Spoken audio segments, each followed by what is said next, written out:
কর্মবিরতি নিয়ে আমরা বৈঠক করব, তারপরে জানাবো পরবর্তী সিদ্ধান্ত। আমরা যে জায়গাটা বারবার চাইছি, কোর্ট মনিটর সিবিআই ইনভেস্টিগেশন চাইছে এবং এই ঘটনার সঙ্গে যে বা যারা জড়িত তাদের অবিলম্বে অ্যারেস্ট করা উচিত দ্রুত। এই ঘটনার মোটিভ কে ছিল, এই ঘটনার সঙ্গে কে বা কারা জড়িত, সিবিআই ইনভেস্টিগেশনের মাধ্যমে মোটিভ কি ছিল এখনো পর্যন্ত সামনে আসেনি, সেটা সুস্পষ্টভাবে সামনে আসা উচিত। আমরা বারবার বলেছি কাজে ফিরতে চাই। ওপিডি সার্ভিসের দিক থেকে সিনিয়র চিকিৎসকরা সর্বতোভাবে সাহায্য করছে, তাহলে আমাদের নমনীয়ত জায়গা সম্পূর্ণভাবে রেখেছি। সার্ভিসের মধ্যে ওটি পেশেন্টকে আমরা দেখতে যাচ্ছি। সাগর দত্তের জুনিয়র ডাক্তাররা পেশেন্টরা দেখেছে।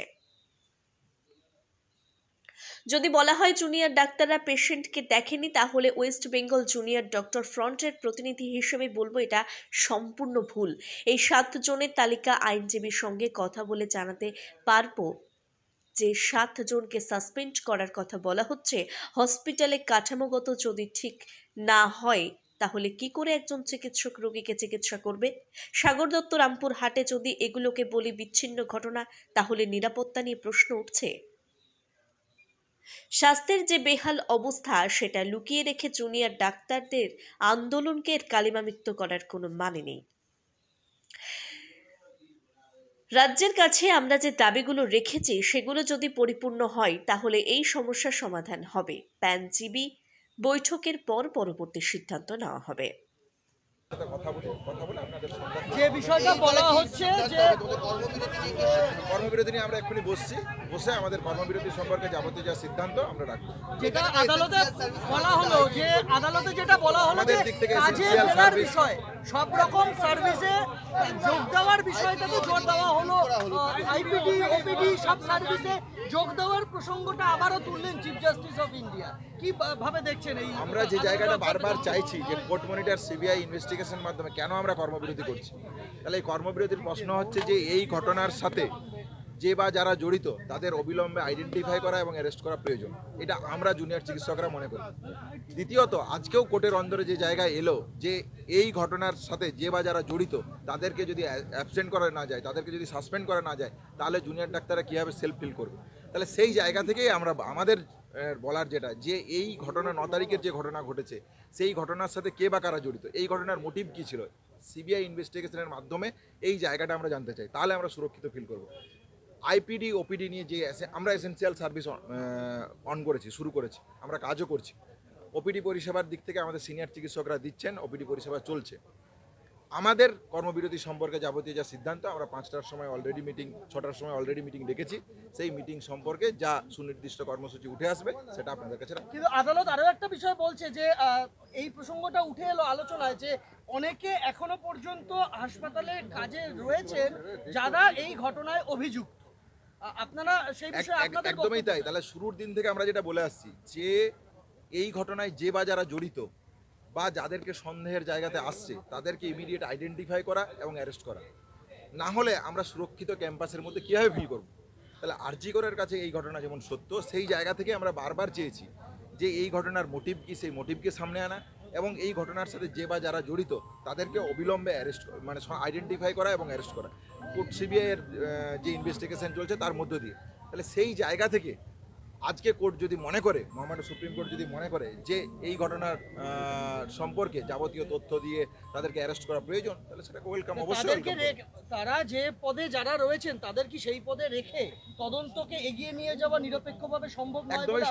একদমই সম্ভব নয় বলে আমরা তো শুরুর দিন থেকে বলছি যে এই ঘটনার সাথে যে বা যাদেরকে জড়িত মনে হবে আপনারা তাদেরকে ইনভেস্টিগেশনের আওতায় আনুন, আইডেন্টিফাই করুন, অ্যারেস্ট করুন, শাস্তির ব্যবস্থা করুন। তাহলে সেই জায়গা থেকেই আমাদের যে দাবি সেটা একদম পরিষ্কার যে এই ঘটনায় যারা আছে তাদেরকে অবিলম্বে আইডেন্টিফাই করে অ্যারেস্ট করা হোক। সুপ্রিম কোর্টের পর্যবেক্ষণে এই বিষয়টিও রয়েছে যে এখনো পর্যন্ত যা প্রতিশ্রুতি দেওয়া হয়েছে রাজ্য সরকারের তরফে তোমাদের নিরাপত্তা জনিত বা তোমাদের সেফটি সিকিউরিটির প্রশ্নে, তার 50% কোনো কাজ হয়নি। 15 অক্টোবর পর্যন্ত সময় চাওয়া হয়েছে। যেটা আমরা যে সত্যি কথা বলছি সেটাও সুপ্রিম কোর্টে প্রকাশ হলো, তাহলে কোথা থেকে এই পার্সেন্টেজ পেয়েছে আমরাও সেটা এফিডেভিটটা চেক করে দেখব। কিন্তু আমরা পরিষ্কারভাবে যেটা বলতে পারি, সেটা এখনও বলতে পারি, সেটা এটাই যে সিসিটিভি নিয়ে আরজি করের বুকে, স্পেসিফিক্যালি আরজি কর যদি বলতে হয়, এবং বিভিন্ন কলেজগুলোতেও যেটা আছে সিসিটিভি নিয়ে কিছু কিছু জায়গায় কাজ শুরু হয়েছে, এটা ঠিক। বাকি male female washroom, on call room, panic button, আমরা যে চেয়েছিলাম যে বেড স্ট্যাটাস সম্পর্কে, রেফারাল সিস্টেম সম্পর্কে, এইগুলো নিয়ে সুনির্দিষ্ট কোনো ওয়ার্ক অফ প্রোগ্রেস কিচ্ছু আরজি করার বুকেও হয়নি, অন্যান্য কলেজের বুকেও হয়নি। তাহলে সর্বব্য যে এটা মিথ্যে কথা, আজকে কোর্টের অন্দরেও সেটা প্রতিষ্ঠিত হয়েছে। মহামান্য সুপ্রিম কোর্ট বলেছেন 50% কাজ 15ই অক্টোবরের মধ্যে করার একটা ভার্ডিকের জায়গা, খুব সম্ভবত যেটুকু শুনলাম সেই জায়গা থেকে এটা উঠে এসেছে। তাহলে আমরাও চেয়েছিলাম যে চিফ সেক্রেটারির কাছ থেকে যে আলোচনা হয়েছিল তারপর 10 দিন অতিবাহিত হয়ে গেল, তাহলে তারপরেও কেন এখনও এই গড়িমসি? তাহলে অতি দ্রুততার সাথে এই কাজগুলো যদি না হয়, তাহলে আমাদের দিক থেকে যে কাজে ফেরার জায়গা, আমরা তো বারবার বলছি আমরা কাজে ফিরতে চাই, কাজ করতে চাই। এসেনশিয়াল সার্ভিসের মধ্যে আমরা অন করেছি, ওপিডি সার্ভিসের দিক থেকে আমাদের সিনিয়র চিকিৎসকরা সর্বোচ্চভাবে হেল্প করছে। তাহলে এই জায়গাটা তো কাজের প্রশ্নে যে আমাদের নমনীয়তার জায়গা, সেটা তো আমরা সম্পূর্ণভাবে রেখেছি। কিন্তু যদি এখনও আমরা ওয়ার্ক অফ প্রোগ্রেসের জায়গাতে এইটুকু জায়গা যদি থেকে থাকে, তাহলে কিভাবে আমরা এসিওর হতে পারি যে কনফিডেন্স বিল্ড আপের কথা বলেছে, সেই কনফিডেন্স কিভাবে গড়ে উঠতে পারি? কিন্তু সাগর দত্ত তোমাদের সম্পর্কে আইনজীবী নিজেই বলে দিয়েছেন যে এসেনশিয়াল সার্ভিসেসের মধ্যে আইপিডি ওপিডিও করেন, তিনি সেটা এগ্রি হয়ে গেলেন। এরপর তোমাদের পক্ষে কাজে ফেরা ছাড়া আর কোনো রাস্তা খোলা না, নেই? এই জায়গাটা যেটা বলতে চাই সেটা হচ্ছে যে পুরোটা আমরা শুনবো, কোর্টের অর্ডারটা আমাদেরকে দেখতে হবে কি আছে, সেই জায়গাটা থেকে এই জায়গাটা নিয়ে বিস্তারিত কমেন্ট করার দরকার। কিন্তু যেটা বলি সেটা হচ্ছে যে এসেনশিয়াল সার্ভিস পার্টের মধ্যে আইপিডির যে পরিষেবা, যে পেশেন্টটার ওটি হলো, ওটি করার পর সেই পেশেন্টটাকে কি আমরা দেখতে যাচ্ছি না? দেখতে যাচ্ছি। তাহলে আইপিডি পরিষেবাটা যেটুকু এমার্জেন্সির সাথে লিঙ্কড, সেই পরিষেবাটা আমরা দিচ্ছি। ওপিডি পরিষেবার দিক থেকে আমাদের মেডিকেল এমওটিআর যারা, তারা একটা অংশ কাজে ছিল, সিনিয়র চিকিৎসকরা একটা অংশ কাজে ছিল, হ্যাঁ জুনিয়র ডাক্তাররা কাজে ছিল না। তাহলে স্পেসিফিকলি যদি বলেন যে জুনিয়র ডাক্তাররা ওপিডি পরিষেবার মধ্যে ছিল কি ছিল না, এই নিয়ে কোর্টের অর্ডারটা দেখলে আমাদের দিক থেকে পরবর্তী যা কর্মসূচি নেওয়ার মিটিংয়ের পর, সেই কর্মসূচির পক্ষ থেকে মানে কমপ্লিট সিজুয়ার তুলে নিচ্ছি কি তুলে নিচ্ছি না, এটা মিটিংয়ের পর আমরা সার্বিক বলতে পারবো। সাগর দত্তের ঘটনা সম্পর্কে বলা হচ্ছে যে রোগীকে দেখেননি চিকিৎসক, তাই মৃত্যু। এইটা নিয়ে যেটা বলার সেটা হচ্ছে যে এই কথাটা একদমই সত্য নয়।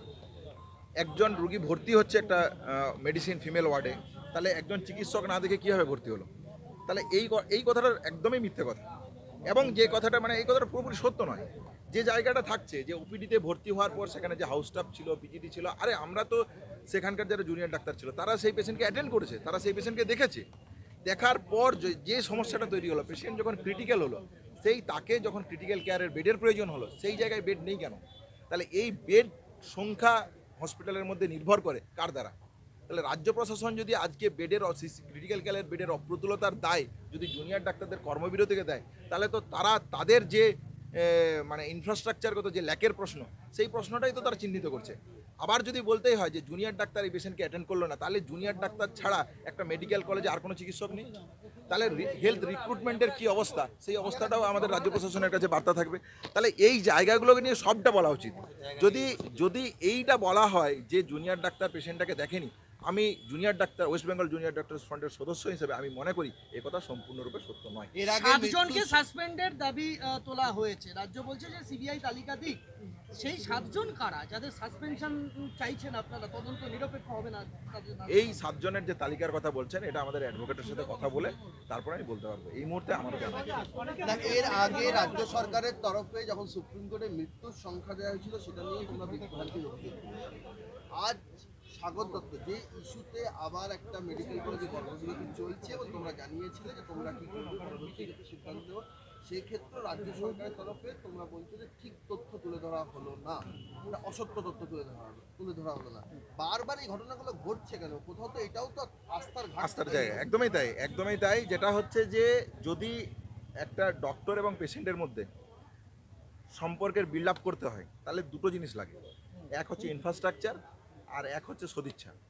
তাহলে আমরা কর্মবিরতিতে ছিলাম, সেটা যেমন ঠিক, আমরা কর্মবিরতিতে আছি সেটা যেমন ঠিক, তাহলে চিকিৎসকদের অপ্রতুলতা এটাও যেমন একটা বাধা, আর একটা বাধা হচ্ছে ইনফ্রাস্ট্রাকচার। সাগর দত্তের যে ঘটনা, সেই ঘটনাকে যদি আমরা দেখি, তাহলে হচ্ছে যে ক্রিটিক্যাল কেয়ার বেড যদি না থাকে, ওখানে যদি 1000 জন জুনিয়র চিকিৎসক, সিনিয়র চিকিৎসক এবং মানে সবচেয়ে দুনিয়ার বড় চিকিৎসকও যদি দাঁড়িয়ে থাকে, তাহলে তার দিক থেকেও ইনফ্রাস্ট্রাকচারগত যদি জায়গা না থাকে, তাহলে সে কীভাবে পেশেন্টকে বাঁচাবে?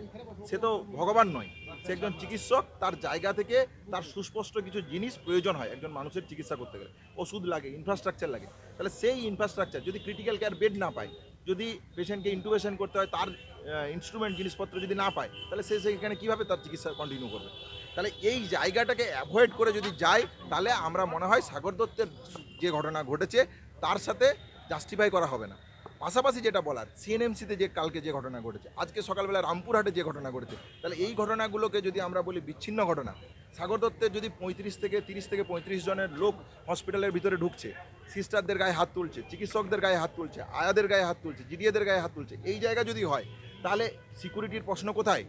তাহলে এই জায়গাটাকে সবিস্তারে যদি ভেবে দেখতে হয় তাহলে একটা কনফিডেন্স বিল্ড আপের জন্য ইনফ্রাস্ট্রাকচার যেমন প্রয়োজন, চিকিৎসকদের নিরাপত্তা সুনিশ্চিত করাও সেইভাবেই প্রয়োজন, এবং সর্বোপরি এই দুটোর দিক থেকেও ইনফ্রাস্ট্রাকচার যদি ডেভেলপমেন্ট না হয়, পরিকাঠামো যদি চিকিৎসার ক্ষেত্রে ডেভেলপ না হয়, তাহলে আপনি যতই যাই করে নিন না কেন এই রোগীর প্রাণ বাঁচাতে পারবেন। কিন্তু আপনাদের আইনজীবী আজকে তো সাগর দত্তের ঘটনাটা সেইভাবে তুললেন না। সুযোগ পেয়েছিলেন, স্বাস্থ্য সচিবের উপস্থিতিতে এই তথ্যটা তুলে ধরা হলো। কোথাও কি এটাও তোমাদের মানে একটা আস্থার অভাব তৈরি করছে? তার কারণ হচ্ছে স্বাস্থ্য সচিব তো সাগর দত্ত গিয়েছিলেন, তার তো অজানা নয়। তাহলে স্বাস্থ্য সচিব গিয়েছিলেন, ডিএমই গিয়েছিলেন, ডিএসএইচ গিয়েছিলেন, তাহলে তাদের সামনে ওখানকার সাগর দত্তের জুনিয়র ডাক্তাররা সুস্পষ্টভাবে ঘটনার সব ক্রম রাখে। তিনি প্রিন্সিপালের সাথে কথা বলেছেন, এমএসবিপির সাথে কথা বলেছেন। তারপর যদি সুপ্রিম কোর্টের মধ্যে এই জায়গা ধ্বনিত হয় যে জুনিয়র ডাক্তারদের প্রেজেন্সের জন্য মারা গেছে, আমরা মনে করি রাজ্য প্রশাসন তার রাজ্যের যে পরিকাঠামোগত গাফিলতি আছে সেই গাফিলতিকে লুকানোর চেষ্টা করছেন। তাহলে লুকানোর কোনো জায়গা নেই।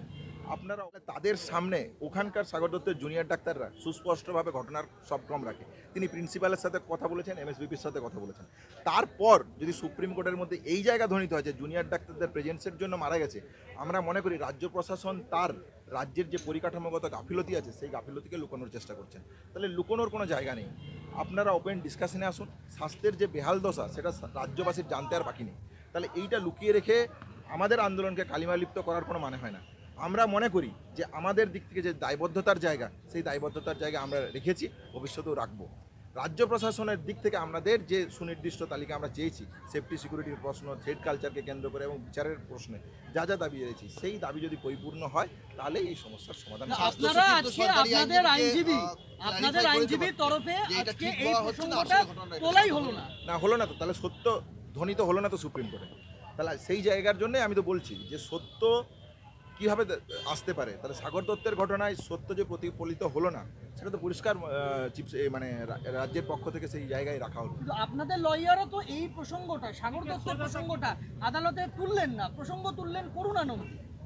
না, আপনারা তো বলেছিলেন যে এই প্রসঙ্গটা তুলবেন এবং তার পরিপ্রেক্ষিতে আপনারা সিদ্ধান্ত না, এই জায়গাটা তোলা হয়েছে, এই জায়গাটা রেখেছে সুপ্রিম কোর্টের। আমাদের অ্যাডভোকেটের সাথে এই নিয়ে কথা বলবো, আমরা জানাবো কি আলোচনা হয়েছে, কি সেখানকার পরিস্থিতি ছিল, সবটা তো এই মুহূর্তে জানা নেই।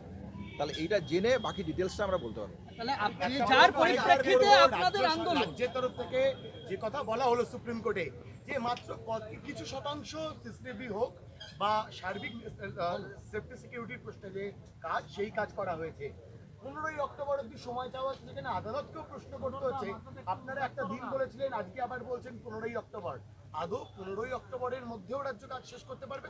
তাহলে যোগ করে দিই, সেখানে রাজ্য বলেছে সেখানে যে সিবিআই যেহেতু এখানে তদন্ত করছে, অনেক ক্ষেত্রে রেনোভেশনের কাজ বা নতুন করে যে রুম তৈরি করার কথা, যে ঘর তৈরি করার কথা, সেগুলো করা যাচ্ছে না, সিবিআই যেহেতু তদন্ত করছে। তাহলে রাজ্য প্রশাসন কি কোনোভাবে সিবিআইয়ের কাছে এই প্রশ্ন করেছে যে তারা কাজ করতে পারবে কিনা? তাহলে রাজ্য প্রশাসন যদি মনেই করে যে সেফটি সিকিউরিটির প্রশ্নে কিছু কাজ করার প্রয়োজন নেই, তাহলে রাজ্য প্রশাসন কেন বলছে যে জুনিয়র ডাক্তাররা কাজে যোগ দাও? তাহলে কি রাজ্য প্রশাসন এইটা বলতে চাইছে জুনিয়র ডাক্তারদের সিকিউরিটির প্রশ্ন নেই, তোমরা কাজটা শুধু করে যাও?